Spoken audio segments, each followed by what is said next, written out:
Je trouve que c'est plutôt propre. Après, je pense que c'est à chacun, c'est une question d'éducation. C'est propre, oui. Oui, il n'y a pas de souci. Voilà. Dans les rues un peu plus isolées, c'est pas souvent très propre.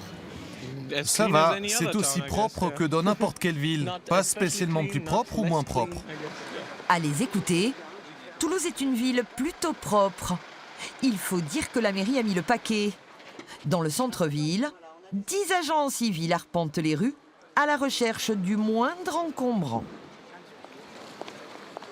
On va aller voir Alsace-Lorraine. Patricia et Thomas font partie des brigades contre les incivilités. Ennemi numéro 1, les poubelles abandonnées. Beaucoup de poches qui sont mises sur la voie publique. Et c'est interdit, hein. Il y a des containers, il y a des horaires à respecter. Ceux qui ne respectent pas, on est là pour ça. Rue Rivals, de gros cartons empiètent sur le trottoir. La brigade va tenter de savoir qui les a laissés là et peut-être verbaliser les amendes. Commence à 68 €. Ça peut monter très haut. Le procureur a la possibilité de mettre une amende de 450 € car ce sont des amendes de classe 3. Et si c'est un commerce, il peut multiplier par 5. Et s'il y a récidive, ça peut aller encore plus loin. Donc très vite, ça peut aller jusqu'à une convocation au tribunal. En 2015, 667 procès-verbaux ont été dressés pour des écarts à la propreté. En 2017, ce chiffre a quasiment doublé avec 1154 procès-verbaux. La pression devrait également s'accentuer sur les fumeurs, surtout sur ceux qui oublient les poubelles. Je l'ai vu, mais honnêtement, je ne le fais pas, donc voilà. Le réflexe. Voilà, c'est ça, c'est le réflexe.